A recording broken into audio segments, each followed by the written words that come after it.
Hey, welcome everyone. Welcome to another episode of The Other Side of Addiction. I am your host, Al Richards, and today with my good friend Nicholas Anderson, we are going to be talking about whole person change. I'm really excited to have Nick on the show. We've known each other here for, I don't know, maybe about a year or so. And I just think this individual is one hell of a man. This guy's got a huge heart. So I'm really definitely looking forward to sitting down with you today, Nick. So thank you for taking time out of your busy schedule to be with us. Of course. And thanks for having me. It's an honor to be on your show. I appreciate all the good work that you do, and the opportunity that I have to be able to add to that, to be able to share my story and hopefully impact a few people. If one or two people, if they can understand their worth and their value, that no matter how dark life becomes, there's always hope.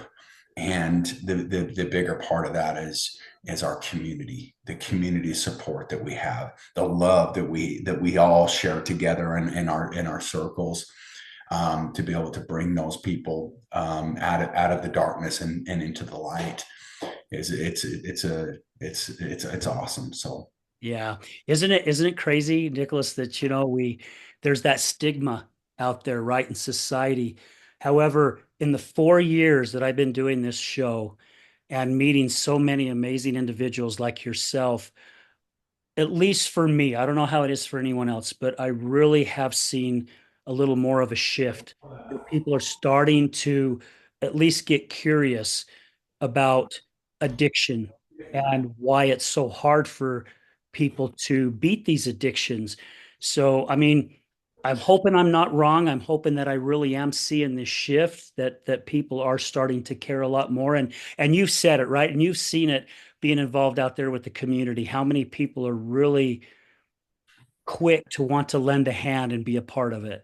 yeah, and I think when we're in our darkest state, we sometimes think, Al, that we don't have that. That was my biggest thing in my life, is I didn't think that I had a good community, and I always judged. I threw out a judgment and said that I was being judged by them, but ultimately it was myself judging everything else, and not opening my eyes to see what was available. When I finally came to that moment of surrender in my life, that's when I saw the outpour of our community here in Davis County, here in Utah. And then I know, right now I could call a dozen people, and I know that if they need it, if I needed them, they would be there for me. And we just, we can count on one another. So Yeah. Yeah, I love it. So, you've gone through a hell of a journey, and I love what we discuss, what we're going to talk about, the whole person change. And so many of us have to shift, right? We live a certain life that causes chaos and turmoil in our life, and we burn a lot of bridges. However, what I love about this topic, whole person change, is I think it really, the way I'm viewing it, is it's something all of us can do, right? yes, My version is there's no finish line when it comes to bettering yourself. There's always something we can do. Because believe me, man, I've tested the waters many times where I've told God, no worries, I got it. I understand now. And I grab the steering wheel, and before I know it, I'm in a ditch again. It's like, okay, no, I don't got it. You know? yeah. So, I mean, is that kind of how you're seeing it when you said the whole person change? Yeah, absolutely. There's been so many times in my life where I've said, I got this," and I feel like even I feel like I the pride in me wants to say, "I got this. I can do this. I don't need a passenger. I can do this by myself." And every time I've made that decision, I end up in the ditch. Every single time. And with that comes experience. And I like the ditch, and it sounds crazy, but you have to go there to get here, because without being in the crap, you can't really appreciate what it means to be out of it. And then you can reach down and you can pull others out, and you can grab them, and you can help them understand. And when you truly put your arm around them and you say, "Hey man, you're with me, I got you," and they can see it in your eyes. And Al, we're really, really good at judging character. Most of us addicts or guys who have been through a lot of things, we're good at judging character. So when someone looks at you in your eyes and says, "Hey, man, I got you," and you feel that, that it was remarkable for me early on in my recovery, understanding, because there were many times I wanted to walk away and I wanted to go back to my old life, because even though it was dark and it was dreary and it was cold and it was all kinds of other things, I was comfortable in that place. I was okay. That was my little, that was my place, and I felt like I could be okay there. But being challenged and being pushed and helping me understand that, being uncomfortable is not something that's negative. Anytime I was uncomfortable, I used, because I didn't know how to cope with life. This was what I did. But today, when I get comfortable, that's when I want to challenge myself and go to that place of uncomfortability, because I know in uncomfortability I'm growing and I'm changing and I'm learning. And for me, like, I always say there's no stagnant. They're, you're either going back or you're going forward. And so I always want to move forward, and it's in uncomfortability that I can do that. But I'm coming up on 6 years clean and sober, and with that, I've been able to continue to challenge myself and have people in my life who help me get to that point, help me challenge myself and say, and know, when something's up with me. Hey, what's up with you, man? How come you haven't called me? Hey, what's up? Let's go to lunch. And understanding that my progression is important, not just to me, but to so many others. I love that. And I do the same for them, that they do for me. And that's our little tight knit community that I was talking about earlier. But Yeah. And congratulations on 6 years, man. Definitely congratulations, because I know just from all the people that I've interviewed that it's a hard journey, right? It's not easy. However, it's definitely worth it, and you hear that all the time, And you also mentioned something, Nicholas, that actually brought goosebumps to me. And you talked about all those times we're in the ditch, right? How you love the ditch. That's our growth, right? When we hit a wall or we hit a ditch, we get slapped in the face. I like to say we get hit in the face with shit balls, because that's what life throws at us, right? Sometimes yeah. it hits a square in the face and it's uncomfortable.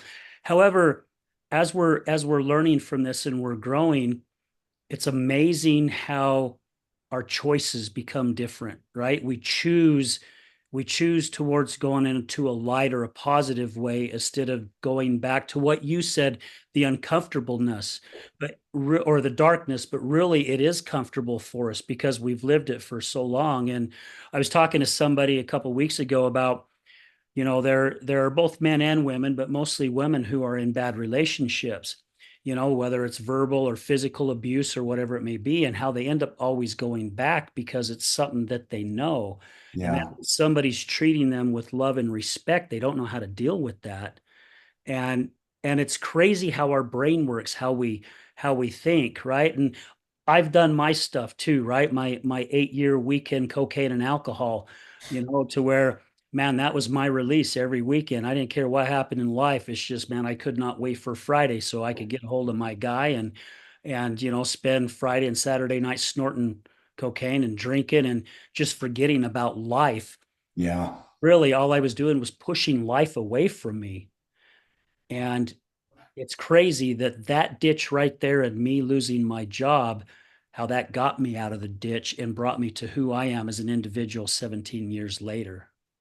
And then how we deceive ourselves into thinking I'm just having fun. This is just, and we know deep down inside that something major is going wrong. But for some reason, we push that away and we numb that. We find what works for us. And mine started with alcohol. Mine was always the weekends alcohol, and then, the cocaine and things like that. And then it became When I tried methamphetamines, that was the one. That was the one that really could numb me from everything. I didn't have to feel any wrongdoing that I was up to. Alcohol became really very, very, very toxic for me, and I got super super depressed. But when I found methamphetamines, I didn't have to feel anything, and I could survive. It was my survival thing, and that's how I coped with all of the inadequacies that I told myself that I wasn't good enough, that I smart enough, or whatever BS story that I told myself, negative about myself. Or and then along that journey, as you know, you're doing it because you want to have fun, you're doing it because you're kicking it with your friends, and next thing you know, you're ruining relationships. You're acting, maybe for me, I was in a marriage, and I went outside of my marriage in those states of mind. And for me, the way I was raised, as I was raised with, I had mom and dad that were very, very, that I had every opportunity to succeed in life. I grew up in the suburbs. My dad was in the military. I had three sisters and a brother, and we were taught good values. So with all of that, when you begin to go down a path that you know is wrong, you almost have to find a way to numb it, because the conscious something inside of you says, hey man, that's not right, that's not good. And then it turns toxic inside, and then you're ashamed. And then for me, I couldn't be around the people that I loved, because every time I saw their face, I saw there was my own consciousness speaking back to me saying, hey, Nick, you're better than that. You're not supposed to be doing that. Or they would remind me, right? They would verbally remind me, and then I would know. And then what do we do? Get defensive. And then we take a stance. I'm fine. It's not even a problem. I'm good. You know what I mean? And you continue to feed yourself this story, when the foundation of your whole life is gone from under you, and you don't even, maybe you realize it, maybe you don't, but it's gone, and you continue to paint this facade of your life. And that's what my life really became, Al. It was a one big fat lie, and I was one lie after another. And then I could even draw on the love of others from me and manipulate that. Maybe I didn't do it consciously, but looking back on it now, especially my mom, and my other family members, my sister, I drew on that, and I took that kindness, and I manipulated it, and I made it so I could get something from it.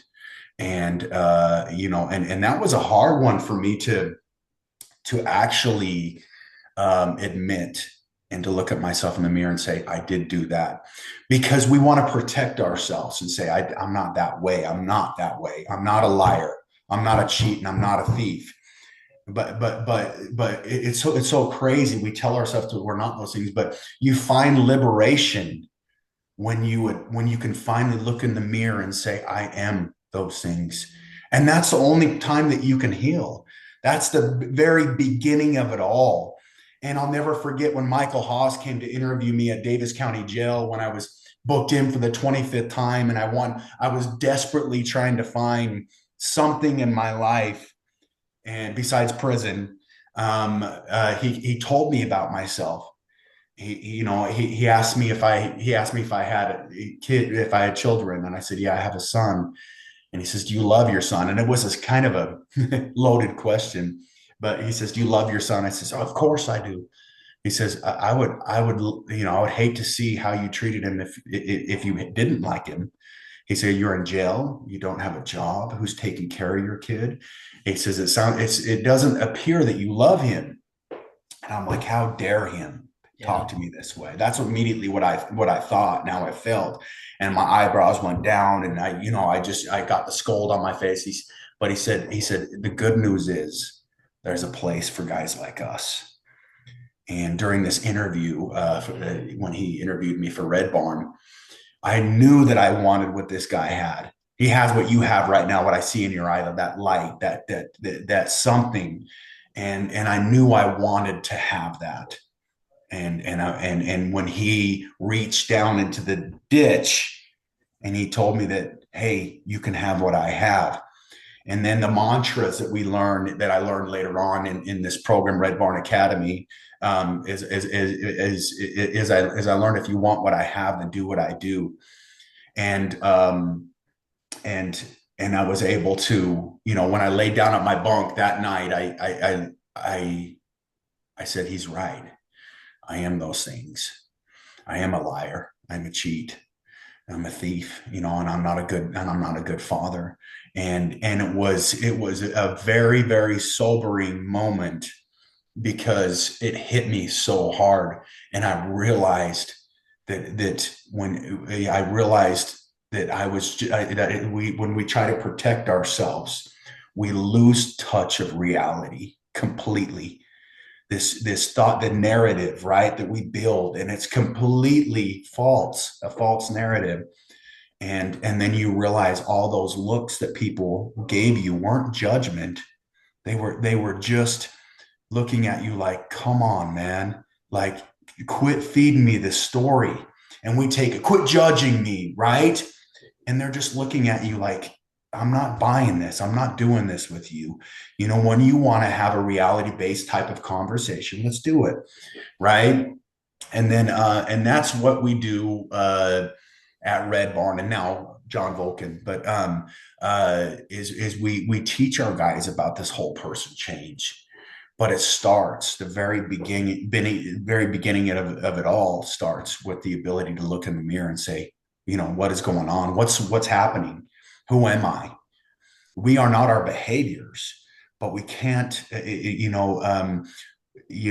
can't ever change unless we can see what we've done, and say, raise your hand and say, hey, man, I did do that. I did lie to you. I didn't show up. I stole. I did do that. I whatever it is that happened that's negative, owning it. Because once you own it, you can then find an equation for it.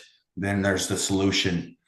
And that's the formulation of it all, is understanding what that equation is, and what the solution is going to be. Yeah. And practicing this new life, this practicing honesty, accountability, integrity, practicing that for a long period of time. Here at 730 days, right?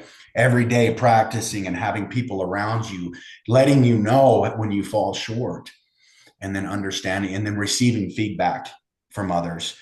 And I at first I hated it more than anything else, but today I value it more than anything. When someone can let me know, hey, don't do that, knock it off, you're better than that, bro.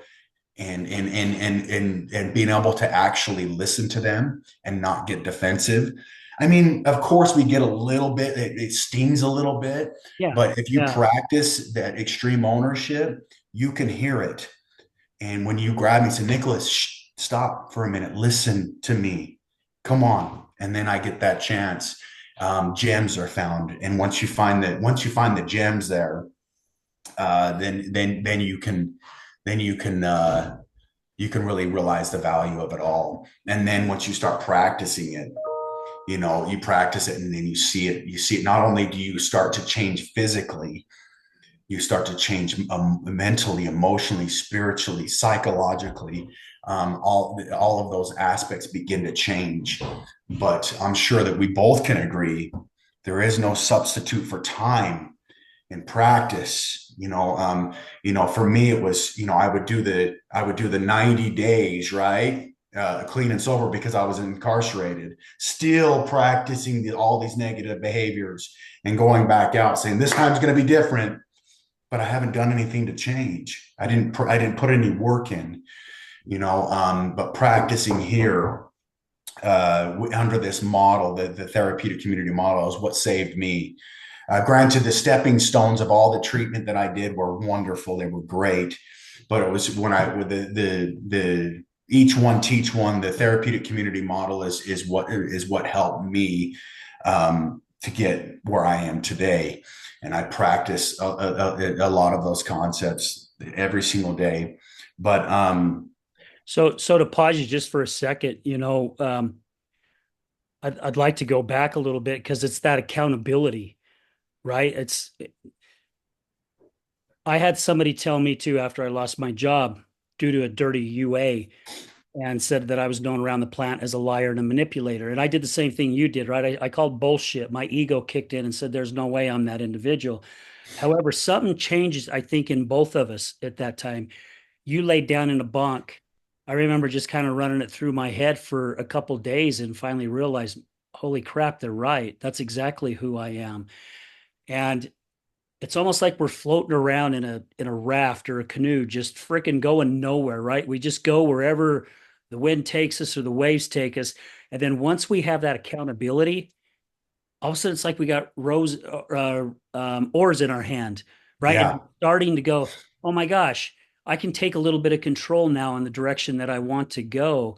And as we're going that direction, I like to say, my higher power is God. And I like to say that he kept putting the perfect chess pieces in front of me yes, every single way. And it's like, okay, I go here. Okay, now what? And then I'd go there. And it's like it was helping me along my path. And talking about how even our ego kicks in still, right? I know you know who Dave DeRocher is, oh yeah, and he taught me a very valuable lesson when I went up to speak with him once, and this was like January of 2023, I think it was. And I talked to him about I wanted some pointers how to be a better speaker because he was one of the first people that spoke at our Healing Utah Success Summit, and I was very impressed with the way he spoke. And I remember he sat right across from me, Nicholas, and he was on a chair with rollers, and he says, "May I speak openly?" And I said, "Yeah." And he reached over and he grabbed my knee and he pulled himself right up to my face. And he goes, "You want to be a better speaker?" And then he let loose. You start telling your effing story instead of your wife's effing story. And he's pointing his finger in my face, and I'm going like what you did. Who the hell does this guy think he is? yeah, Holy shit. And I was trying to back up, but he kept following me. And it took me a little bit, and I realized probably the same thing you realized. I gave this man permission to speak openly. I owe him to listen. yeah, And it changed my life. It changed my life. And I mentioned it last year at the Healing Utah Success Summit. When we open up and we're willing to be vulnerable and we're willing to have the accountability, our life will freaking change in ways you've yeah, never seen it change before. absolutely. And when we can hear that raw feedback, when someone can pull you close and say, hey, look, you're lying to yourself, Nick, or whatever it is, or hey, you want this, this is the way you do it. And it takes us back because we live in a society that is so we're so we skirt around being direct, but really we can get so much more with straightforwardness. Dave told me once to own my truth, right? And he told me just like he told you, he pulled me in close. He says, own your truth. And because he's one of my mentors and he's someone that I check in with sometimes. And I was going through something, and that's what I wasn't doing. I wasn't owning my truth, and I wasn't saying it how I wanted it, and I was owning someone else's, or I was doing something else for someone else. But if you own your truth always, then it doesn't matter.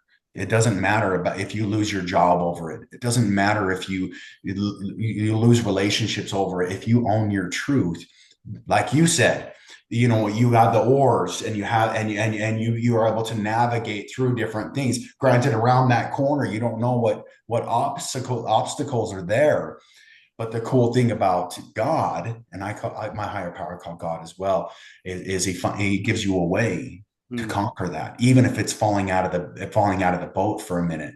He'll find a way for you to get on shore and get back in there and do it again.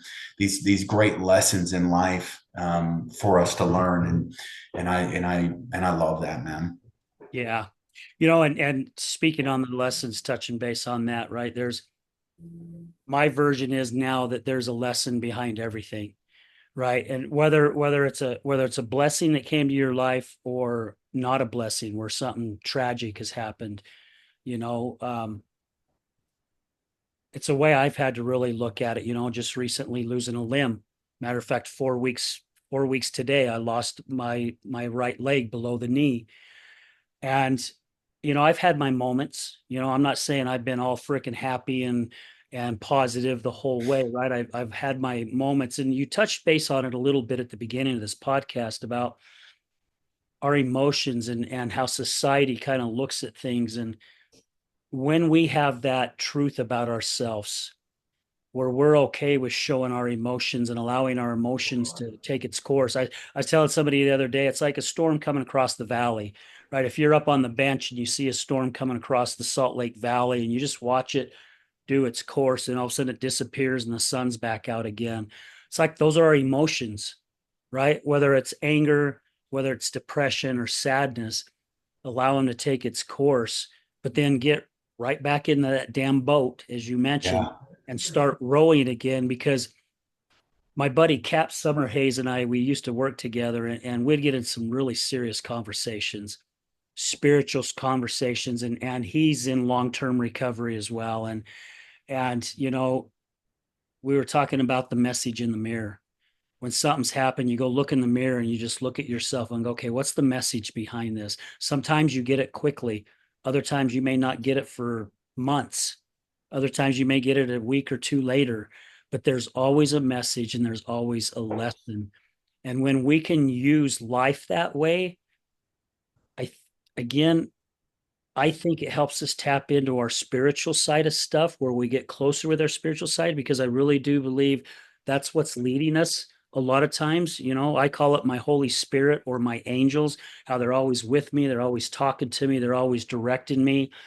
And I tell you what, doing this for me, at least for me, my life has gone in so many amazing directions. And I really get emotional and think about it. I really give credit to where I am today, 4 weeks after losing a limb. If I did not look at life the way that I look at it now, I would probably be a complete mess, and I'd be doing everything I could to be calling my guy up and getting Yeah. some coke and snorting and drinking alcohol, because I wouldn't been able to handle it. And because of what I've gone through in my life, those lessons that you have talked about, it's got me to that point now to where I go, you know what? If I can handle this, holy cow, God gave me this challenge, and I'm doing it. Not saying I'm still not hitting a wall here and there, or I fall in a ditch here and there, but I'm actually doing it, and I'm not going back to that old life. Yeah. And the magic in it all is when you show up that way, Al, when you show up that way, that is the magic in life, because that's where you can change other people. And I always say, it was amazing getting my life back, and it was awesome, and I'm so thankful that I was able to do that. But when you watch someone get their life back, and you have a piece of that, bro, it's like I'm talking like true magical. There's nothing better, there's nothing that fills my cup more than when someone comes up to me and puts their hand on my shoulder and says, hey man, without what you said, I don't know where I would be in my life, man. And you're like, wow, how daunting is that? Yeah. But then you ask yourself, then it puts on your shoulders that I talked a little bit earlier about what I owe every day, right? Because I got a chance when so many others don't. When so many others, they OD and die, they get a life sentence. Other circumstances, happen, and to where they can't receive or didn't receive the same things that I did, right? But overall, when I know that I have that, I try my hardest every single day to do exactly what you just did, man. To go there, and when you show your appreciation despite the challenges that come your way, someone scratches their head and they're like, man, if he can do it, I can do it. And it rings true to their head, and through their head, and it does for me anytime I try to complain about something in my life. I think of the challenges of others, and I'm like, man, I need it. I can push forward. Al did it. I can do it. Or name the person, right? And this is why what you do this is so important, because somebody that's listening to this right now is saying, I don't know if I'm going to be able to get up. I don't know if I'm going to be able to do it today. But based on a conversation that me and you have, and we put out there to the universe and to individuals, they can hear it and they can be like, hey, I can do it. I can make that phone call. I can write that letter. I can, whatever place that they are in their life, they can realize that they have worth, value, that they are lovable, that it's that the human condition is not something that we can gauge on any sort of scale, or for anybody to judge based on where anybody's at. Because if we can meet someone where they're at, if we can provide a message to them in any stage, in every place that we go, we will be able to change. We will be able to change life. You talked about this shift in our community, in our society. Yes, I feel it too, and I felt it for a while. But ask yourself, how much have you had to do with that? And you have, man. You playing insignificant and small and saying that you can't change the world, that you can't make a difference. Miss me with that, man, because you can. All of us can. And it's one person at a time. I affect you, you affect me, we affect others, and thus we change the world. And if we wake up every day with that attitude, we can. And I'm thoroughly convinced of that. And I tell my guys that. I always let them know. I said, I says, don't ever tell me that you can't do something. Okay. And when you do, me and you will go together and we'll get that thing done that you told me that you couldn't do. And I'll look at you and I'll say, don't ever say that to me again. The only thing that I ask from you from this point is go teach the next guy that same concept. And that's it. And that's how we continue with this movement that you're talking about. That's how we tap in, especially even as men, because we a lot of us are taught so long that we gotta buck up. We just gotta, we gotta push it down and not deal with it. No, we gotta get vulnerable. We gotta get honest. We gotta get true and raw. Like, because if we don't do those things, we will be miserable. Even if you are sober, but being completely free is being vulnerable and getting these feelings out, and me letting you know what, man, today I'm feeling a little bit insecure. I'm feeling whatever it is. I have a buddy named Shane. Uh, I always say, I owe being my wife continuing today because of you, because I was going through something, and I kind of slipped into some old behaviors, and I was really like being paranoid about but she was my girlfriend at the time. Like, who are you talking to? Like, what's going on? But I stopped and I made this phone call to Shane, and I says, bro, this is what I got going on, blah, blah, blah. And he says, I want you to stop for just a minute. He says, have you ever considered that you might be the problem? And I says, no, but he said, I'm just saying it's not, I'm not saying for sure. I'm just saying you should consider it. And I'm so mad at him. I let him go. And again, laying down to sleep that night, I'm like, oh, he's so right. And I called him the next day and I said, Shane, I think I'm the problem, man. And once I realized that, I was able for the first time in my life to really deal with these situations in a relationship in a healthy manner. And next thing you know, Al, I'm falling into this place of I'm in a healthy relationship. I've never been in a healthy relationship ever in my life. It's always been toxic one way or another. And then I find myself in this healthy place, right? And then she's rising to the occasion because she's seeing me try, and next thing you know, we're progressing, and we're making these strides. And I think I think that some of these concepts are beautiful. But if I wasn't able to hear Shane and hear what he had to say, who knows what would have happened? I probably would have went down another rabbit hole and chalked it up to I still suck at relationships, right? Yeah. Yeah, absolutely. And I love that you shared that story about, when people come up and say that they can't. I recently read something and it said our brain literally cannot comprehend the word can't. It doesn't know the word. And I found that to be very interesting because being a crisis and recovery coach now and also for me even learning more how to really, really listen and hear that word can't. And it's so great that you take these people by the hand and go, okay, really? Well, let's go. Let's go out and do this. Because you did it, right? How many times did you tell yourself you can't get clean? You can't get clean. I can't do this. I can't do that. And it's people like yourself and so many other people who are out there that have conquered this, got rid of that damn word, and Yeah. and they finally moved forward. And now they look back and go, holy crap. What a journey. And that's what's so cool about this whole thing about, this whole body improvement and this whole mind improvement. It's that freaking journey. It's I don't know. I like to use like the analogy of let's go back to let's say we're floating down the river, down the Grand Canyon or something, and how many every time you come around a bend, there's something else that's so amazing, and you think it's the most beautiful thing, and then you come around another one, and now you think that's the most beautiful thing, and that's how this whole freaking journey goes when you look at it the way that you and I are looking at life and so many others to go, it definitely can happen. Doesn't matter where you're at in your life.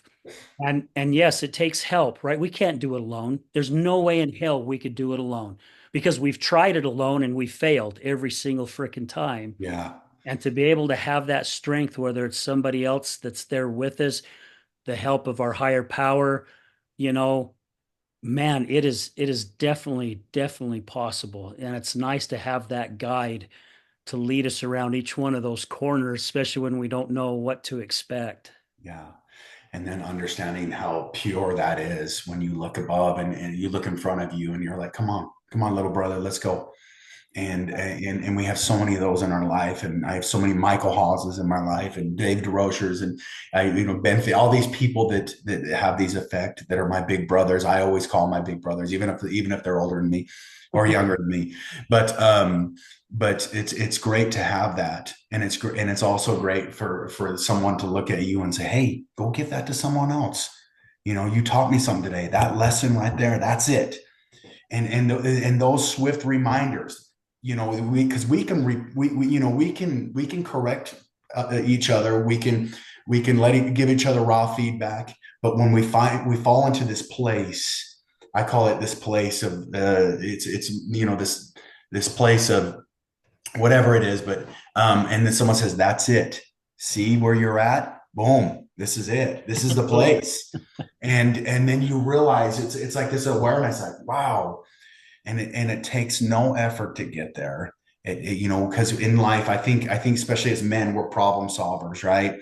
We want to figure out a way to get to this place every time. But it's about letting go, and it's about just seeing, not trying to anticipate what's around the bend, the next beautiful thing, but taking in the current thing. And then the next thing will come, and it will happen. It may be an obstacle, it may be something beautiful, it may be something different. We don't need to anticipate so much, because I'll grab a pad and piece of paper, I'll try to plan it all out. And anytime we ever have these types of plans, man, I'm always like, you ever want God to laugh at you, just tell him what your plans are. Yeah. uh, but finding these moments are the best part of my journey, and what helps me understand that no matter what, I'm going to be okay. Even in the end, if my life ends even right now, it's still okay. No matter what happens, it's okay, because that is the journey in life. Is just is enjoying the moments, and taking those in, and then letting the bad moments or the bad times, you can draw from those moments, and you can remember, who you are.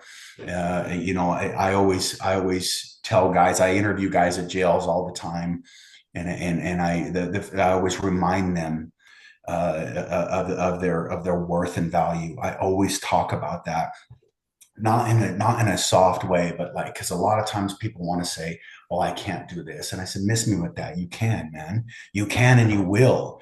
And it's not about me patting you on the back for doing something that you want to do, but us celebrating a milestone when you get to that place. Yeah. And along the journey, maybe we're not patting each other on the back, but we're getting through it together. And then in the end, we're like, yeah, we did it, we got through that. And I says, and you point at him and say, that's how you do it. And that's the true connection. That's a true connection, the human connection with someone else is when you conquer this battle together, and you're like, we did it, bro. And I say, no, you did it, man. You Yeah. got it. And that's what I love. These are the types of things that help me remain where I'm at. The two steps forward and one step back, right? The beautiful dance of life. But without the one step back, there's no dance. But that progress will continue and continue, and it's through those hard times and through the things that kind of suck. That's where you get to appreciate when you're in a good place. But even when you're in those dark places and places of pain and sadness, you can understand that this is a part of the journey, and Mhm. you can still remain in that place and just look up and say, hey man, I need some help, and I need some comfort, trusting that it will come, because that's where I got lost in life. As I always asked for the help, but I never trusted that it would come. I was up, well, it didn't come, so therefore I'm right, right. I didn't practice those patience and understand and say, I know it will come in its time. I will have that faith, and I will continue to move forward. I will continue to have a good attitude. I will continue to do the next right thing in my life. And then when it comes, you get to look up and say, thank you, Yeah. thank you. Genuinely be thankful for that. And then that concept, again, once you learn it, you can have a beautiful opportunity to go grab someone else who's early in recovery and teach them that. Or even if they're not, I mean, even if they're not in recovery, Michael Hawes used to always tell me, he says, there's two types of people in life. There's those who are in recovery and those who should be in recovery. And all of us, we have our own journey of recovery. And but for me, the challenge continues to be, is I always have to find the next person to bring into my life, to be able to either mentor or try to make do that, and that's where I find fulfillment in my life. Yeah. And I love how you was talking about the life journey and that as living in the moment, right? As long as we're living in the moment and not worrying about an hour from now or 2 hours from now or even tomorrow, being able to live in the moment, and you're saying trust everything, having that faith. Just, I mean, once you can get yourself to that point, and I mean, I've been working on this for 17 years, and finally, I think about a year ago, I finally started kind of shaping it and understanding it a lot more. And it's so freaking hard to do. It's so hard to do because our brain, our subconscious is doing its job by protecting us, right? It's saying, no, you need to worry about this because who knows what's going to happen. You don't Yeah, know. This could happen, right? And it's usually the worst thing that you're thinking could happen. But when you're able to shut that damn thing off and say, you know what? I've got a higher power working for me. I'm going to do everything I can because he's not going to do everything for us. But as long as we're showing that we can go in the direction the right way, I mean, it changes life. And to be able to go out there and help other individuals, you mentioned it a little bit ago, and the first thing that come to mind is the ripple effect. Like if the water's nice and calm and smooth, and you throw that pebble in, just a pebble, doesn't have to be, could be a size of a fingernail, and you toss it in and you get those little teeny ripples. But if you put it in slow motion and you're watching those ripples just get bigger and bigger and bigger and bigger and go out wider and wider, use it as like a tsunami, right? An earthquake happens out in the ocean 1,000 miles away, but by the time it hits the shore, you got 100 or 200 foot wave.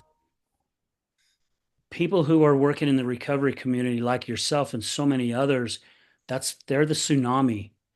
They're out there, they're reaching so many other people and bringing so many other people into the wave with them that just makes it bigger and bigger. And I was talking to somebody a couple of weeks ago. Matter of fact, it was on the show how, you know, when Jesus was first going around and finding his disciples, he didn't find the perfect ones. He found the imperfect ones because Yeah. he knew that they would understand because of where they've been in their life.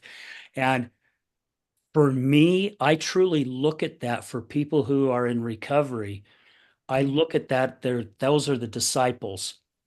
And now we're the ones out there spreading the word and bringing others into it because we've not lived a great life. Not saying that we haven't, it's just by certain choices, right? That we made our life damaging. But now to be able to go, my gosh, you're there. I've been there, bud. Yeah. I know what you're going through. You know, and I don't totally know because I was lucky. I didn't go to any recovery or anything like that. I once things happened to me, I'm like, okay, this is it, right? But I've watched my ex-spouse go through it, and I watched the all the fights she went through, and yeah, it's amazing journey, and to be a part of it and get to people know people like yourself, Nicholas, and Mario, who I just just interviewed not too long ago, and so many other amazing people. And I just feel blessed, to be a part of this and be a part of the community. And I know all you guys are as well, right? It's just Yeah. amazing. It is, and I also feel very blessed to be a part of this community. I feel blessed to have gone through what I've been through, even the pain, even the trials, even the in fact, I'm glad that that happened because without that, we don't have the credibility, we don't have the look in our eye, Al, when we can place our shoulder hand on your shoulder and say, "Hey, man, I get it. We're in this together. Let's do this. Let's walk this journey together. Let's walk this path. Let's take one more step, Mm, into that which is good, and just trust me, man. Believe me. Please just trust me." And then they say, I don't know, bro, but okay. And then you watch them take that step, and then they find solid ground. And you're like, bro, see, I told you to trust me. And without the pain and without the trials, we would never be able to have that person take that step. And that's what I'm blessed to have gone through what I have. The self-inflicted wounds is what I call them. A lot of self-inflicted wounds, but nonetheless, they were wounds in itself, which needed healing. And that process of healing was in itself, looking back, was a beautiful thing. Earlier, you talked about sometimes our narrative, sometimes that the we always want to anticipate, we always want to think about things. I call this like the itty bitty shitty committee, right? In my head, because yeah. of my thoughts will always get in my way. And I'm working right now on the journey, trusting my gut and following my heart. I know my heart sometimes, because my heart sometimes can get in the way too and could cloud me. But understanding the two and corresponding with my heart and my gut, I can always find the right path eventually, as long as I don't get in the way up here and start going down a path too much. And my wife, I've trained my wife who I am. I let her know exactly who I am, and she'll tell me sometimes, "Hey, you need to call your mentor. You need to go do something in fun and recovery with one of your brothers." And I love that because it always helps me get rid of this, because I'll always challenge my thoughts, because I understand that my thoughts, my best thinking, it isn't always the best. My boss will always tell me, if you ever have a good idea, give me a call. If you have a great idea, show up at my house, because my great ideas aren't always the best. But I love to be able to bridge the gap between them all, and then give the lesson to someone else. Because life is beautiful if you look at it as a whole. Like my life today is wonderful. It's not perfect. It's far from it. I make so many mistakes. Sometimes I get in my own way. Sometimes I'll isolate or I'll personalize or I'll catastrophize. But through all of these lessons, I have I have my people that I'll call to help me work through it, and it takes you to that next level and the next step. Alone, which I have operated my entire life under, is I've never been able to get past some of these barriers because I just give up. I'll say, no, I'm not doing that, or I don't know what it was, but yeah. So Yeah, and you're 100% right. Really all in whole, we get out of our own way and trust the process, live in the moment. Life completely changes. I mean, it seriously does. Even just a quick example, just even where I'm at in my position right now, I haven't worked in 2 months, and I still probably have another 2 to 3 months left before I may even get my prosthetic to where I can get out and start walking on my own 2 feet again, basically. And the old me, I don't know, maybe this is one of God's challenges for me. But the old me, I'd be freaking out, just going, my gosh, where's my car payment going to come from? Where's my trailer payment going to come from? How am I going to pay this loan? And all this stuff is going through my head. And I've had a lot of people ask me about when I was getting ready to be wheeled into the surgery to have my leg taken. I was at such peace. And I've continued to, even though I've had my moments of feel sorry for Al and all that crap, and well, not really crap. Again, it's part of the emotions, but I've just been so at peace with things and just knowing that everything's going to be okay. And I'll be damned, Nicholas. I mean, all my payments have been paid on time. And back when I was first coming out of my addiction, and learning how to be a different person.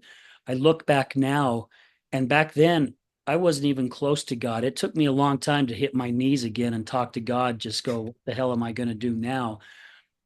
And it's like money always seemed to happen. I always was able to find a way to pay my car payment. I mean, we lost our house, of course, but because of what happened to me, because of my addiction, losing my job, it got me on this whole journey of life. And I mean, for the past 17 years, man, it's been freaking amazing. And, Steve Jobs says if you connect the dots backwards of your life, you'll see you're exactly where you're supposed to be this very moment. And I'll be freaking damned if that ain't so true. yeah, I've been being groomed this whole 17 years to put me exactly where I'm at today. And now here I'm being groomed again for something different. yeah, And, trusting it, like you said, you've said it over and over and over, trusting it and trusting it. Man, life just, the whole body change, right? It just, yeah, everything just kind of comes into perspective, even though life is still going to throw us those shit balls. And you got the itty bitty shitty committee in the head, right? yeah, Life just changes. And it's an amazing way. You can wake up pretty much almost every single day and just be so freaking grateful that you get to watch the sunrise, you get to see the mountains, you get to watch it snow, you get to see kids, grandkids, you get to associate with the other amazing people. You just really get to see how life really is. And I used to be, this is going to sound crazy, Nicholas, but I'm being vulnerable here. I used to be very jealous of people in recovery. So when my ex-wife was going to AA meetings, I'd go to AA meetings with her to support her. And somebody would get up. And I remember some guy, I haven't shared this for a while, but some guy got up and he was getting his 15 or 20-year chip, whatever. And he was saying how grateful he was to God for making him an alcoholic. And I remember looking at my wife and going, that guy's effing nuts. Why yeah, would he thank God for making him an alcoholic? The more I started going and listening to these stories, it finally dawned on me. Those in recovery understand life. Here I thought I understood it. I went through a lot of shit in my life and seen a lot of things, done a lot of things. But I was jealous because here I am working on me, reading self-help books and all this stuff. And somebody's getting up and sharing, talking about how they were a drug addict or an alcoholic and how they view life. And I'm going, my hell, how the hell are they viewing life that way? And I still have not gotten myself to that point yet. But I was reading the self-help books and all this other stuff to help me. However, I wasn't opening my mind and really listening to what they were telling me. Yeah. And so I was jealous of that.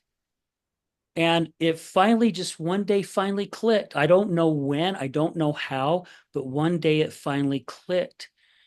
And I'm like, I see life the way they see life now. My Yeah. gosh, what a beautiful thing. And when you've felt when you fell off your horse and you've really had experienced some pain and you're able to get back on the horse again, I think those who stay on the horse the whole time, I think that's wonderful. I think it's beautiful, and I think it's awesome. And I think they, I would have loved to have been that person.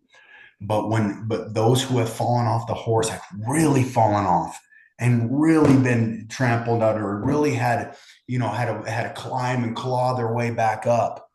When you get that thing that you took for granted for so long, there's no one who appreciates it more. Yeah. There's no one who values it more than that. And that's the great lesson in the greatest thing about that individual, about you, about us in this community, is we have the ability to grab those others, and we have the ability to look past judgment. Because before I really experienced pain, now I was a judger. I was a big judger, big fat judger. I judged everybody, and and I judged everybody. If based on whatever, and because I had never experienced that, and if we can rid ourselves of judgment in our societies, that's really what we need to do. And what's awesome about the person who's fallen off the horse and gotten back on and riding with those who have never fallen off, we get to teach them also. Hey, the guys like us can get back up. And when we own our truth, when we truly own our truth, there is no room for judgment upon with anybody. I always say to people, when you tell your story, don't tell it with shame. Tell it with confidence. Own your truth. And when you do that, it inspires others. When you tell it with shame or guilt, it primes others for the ability to judge you. It really does. It provides a platform where it's easy for someone to do that. And I know that because I was the judger before, right? And I saw the person, oh, they're, whatever it is. But when someone looks at you directly in your eye and then they own it, yeah, man, I've been arrested 25 times, and I have, I spent years and years in incarceration, but I found a path out. When you tell your story, to own your truth, wow, it's the lesson for all ends of the spectrum is unbelievable. And that's where we can really make a difference, and we can really change behaviors. We can change the way people show up for us. We can change the way others show up for us. And I think it's such a it was a vital thing for me to learn in my life. And we talk about, I work with the guys who are exiting the program here, and we're called the workout. And that every single guy who's exiting the program, they want to go get that job. They want to go get the best job. They want to go get that. You get all of that. And I remind them, listen, pump the brakes, man. 40 hours a week. That's all I'm giving you. And they get so mad because they want to stack their money. We you talked a little bit about things happening, but you've been able to pay all your bills, things working it out. Well, granted, I'm sure you've had your financial struggles along this path, but things end up working out, and they do. And I always tell these guys, you don't have to worry about the job. You don't have to worry about the car. You don't have to worry about the white picket fence and the house on the hill. You worry about doing the next right thing. That's it. everything else will happen in the way in which it needs to happen. During this time of trial at Red Barn, when Red Barn went away and we didn't know what was happening, I received at least a half dozen calls. What do you need, bro? How you doing on your car? What do you need a job? What you got going on? And that's what I'm talking about. You don't have to. I have to worry about my relationships with others. That's it. Everything else takes care of itself. I wish I could just take what I have and give it to those people who are leaving the program. Unfortunately, they have to learn. And later on, a lot of them will come back and say, bro, you were right. Man, I got so focused on all these hours and I work in 70 hours a week. And next thing you know, they're putting everything else aside, their recovery, they're putting it beneath, and then and then they lose it all because without recovery, you don't have any of it. You don't have the kid, you don't have the house, you don't have the wife, you don't have anything. My recovery, number one, God and recovery is number one. I consider God recovery, but that's right there. And then everything else, then my wife and my family, and then my job and everything else. But worry about that recovery piece, and then things always for me have worked out. And I'll sometimes still stress about it. I'll get right here again, but then if I go to fall into that place that we talked about earlier, then I realize, okay, all right, I just need to make my phone calls. I need to, I need to call my people, do what I need to do. I need to go to do a service project. I need to go, do something for somebody else. Yeah. Well put, man. I was going to ask you here to end this because we've actually hit the hour, actually passed it a little bit, which Okay. which is fine with me. What would be your final I don't know if there was something positive to let people know, but what you just shared was amazing as well, to get people to open their eyes. But do you have anything else that you'd like to say to somebody on the whole body change or just how to look at life or view at life? I know we've touched base on so much, but is there something else that you may have that you want to share? I just want everybody to um, remember their worth, remember their value, remember the saying that my mom used to always say to me, remember who you are and what you stand for. And to remember it's never over, no matter what. Call somebody, understand that we are there for you and we're there for each other. And you can call us personally here at John Vulcan, and I don't care if you attend the program, just call me. We'll go to lunch. Just understand that you don't have to walk alone in your in pain. I So love it. I love it. Nicholas, man, thank you so much for taking time out of your day, man. It's always a pleasure to sit down with you. It's always a pleasure to see you and so many other individuals. I guess I should call it John Vulcan now instead of Red Barn. yeah, It's going to be hard to get used to that a little bit, to change. But I mean, seriously, um, I just love and respect you and what you're doing and so many others that are out there in the community and you guys have all helped me along my journey as well. Right. That's the cool thing about this, and you've mentioned it a few times during the show, is we get to be there for each other. And a lot of times we're helping one another and we don't even realize that we're helping one another. So thank you for opening up and sharing what you've gone through and being vulnerable, because it's also got me looking at things in a different way. Even though we've kind of saw things eye to eye, there's still some things that you mentioned that it's like, huh, all right, I gotta think about this one here for a little bit, right? Because yeah. this could probably help me along with my journey. So again, man, just thank you so much for what you do and for all your time. Thank you so much for having me on your show, and for you personally, you can always call me anytime if you ever need anything, and a service project to be a part of, or a project that we want to do together. Let's do that, and thank you so much for your time, man. Absolutely. And thanks. It's same goes here, man. Call me anytime. I mean, right now, while I'm one-legged, I have to get rides somewhere, but I don't see that lasting very long. A couple months, hopefully I'll have my prosthetic and I'll be able to jump in my truck and take off anywhere. But again, Heck man, yeah. thank you so much. So I just want to say thank you to all our guests, all our past guests, future guests. Man, everybody, all our listeners, especially you guys are the ones that's making all this possible. I love and appreciate every single one of you guys. And remember this, addiction is giving up everything for one thing, and recovery is giving up one thing for everything. We're out.